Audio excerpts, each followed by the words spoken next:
Hi dear friends, मैं विपुल यादव अपने YouTube channel target with विपुल में आप लोग का हार्दिक स्वागत करता हूं।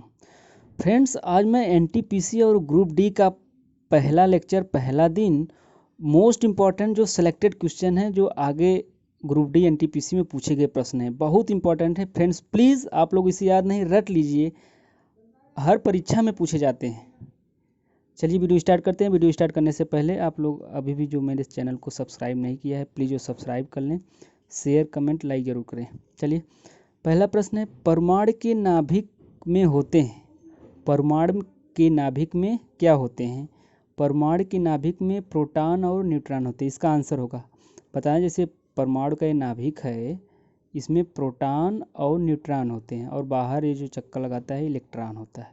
ये क्या होता है? बाहर इलेक्ट्रॉन होता है। चलिए अगला प्रश्न, पायरोमीटर पायरोमीटर मापन किस में किया जाता है? मतलब कि उच्च ताप के लिए पायरोमीटर का प्रयोग किया जाता है। अगला प्रश्न है, बहुत इंपॉर्टेंट प्रश्न है कि प्रकाश वर्ष किसका मात्रक है? देखिए, दूरी, बहुत बड़ी बड़ी दूरी नापने के लिए प्रकाश वर्ष का प्रयोग किया जाता है, मतलब प्रकाश वर्ष दूरी का मात्रक होता है। बहुत इंपॉर्टेंट है। प्रत्यावर्ती धारा को दिष्ट धारा में किसके द्वारा बदला जाता है? प्रत्यावर्ती धारा को दृष्ट धारा में किसके द्वारा बदला जाता है? तो रेक्टिफायर के द्वारा बदला जाता है। मतलब रेक्टिफायर का कार्य क्या है? यह एसी को डीसी में बदलता है, मतलब अल्टरनेट करंट प्रत्यावर्ती धारा को डायरेक्ट करंट में बदलता है। अगला प्रश्न है, क्रिकेट की गेंद को किस कोण से मारा जाना चाहिए कि वह अधिकतम दूरी तय करे? मतलब किस एंगल से हम उसे मारें कि वह अधिकतम दूरी, तो 37 से 45 डिग्री, मतलब कि 45 डिग्री कोण पर यदि हम मारेंगे तो अधिकतम दूरी, मतलब ज़्यादा दूर तक गिरेगी। अगला प्रश्न है कि ध्वनि की तीव्रता मापने की इकाई जो होती है, बहुत इंपॉर्टेंट है, डेसिबल। ध्वनि की तीव्रता मापने की जो इकाई होती है वह डेसिबल होती है। अगला प्रश्न, लार में कौन सा एंजाइम पाया जाता है?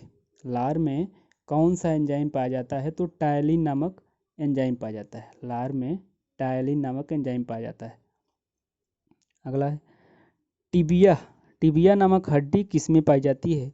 तो टिबिया नामक हड्डी टांग या पैर में, जानते हैं, टांग में टिबिया नामक हड्डी पाई जाती है। मानव शरीर की सबसे बड़ी हड्डी कौन सी है? बहुत बार पूछा गया प्रश्न है। मानव शरीर की सबसे बड़ी हड्डी है फीमर। फीमर, जिसे जो जांग में पाई जाती है, जांग की हड्डी फीमर होती है। मानव शरीर का, अगला प्रश्न है, मानव शरीर का रक्त बैंक कहा जाता है, किसे कहा जाता है? याद रखना, प्लीहा को मानव शरीर का रक्त बैंक, मतलब ब्लड बैंक कहा जाता है। ब्लड बैंक प्लीहा को कहा जाता है। दांत का सबसे कठोर भाग कौन सा होता है? इनेमल दांत का सबसे कठोर भाग होता है। अगला प्रश्न है, मानव शरीर में लाल रक्त कण का निर्माण कहाँ होता है? तो मानव शरीर में लाल रक्त कण का निर्माण अस्थिमज्जा में होता है। रक्त में पाई जाने वाली कौन सी धातु होती है? तो लोहा। रक्त में जो धातु पाई जाती है उसका नाम है लोहा, आयरन। ये लोहा पाई जाती है। अगला प्रश्न है, मनुष्य के कान में कितनी हड्डियां पाई जाती है? तो मनुष्य के कान में 3 हड्डियां पाई जाती है। अगर पूछा जाएगा कि एक कान में कितनी हड्डी पाई जाती है, तो 3 पाई जाती है।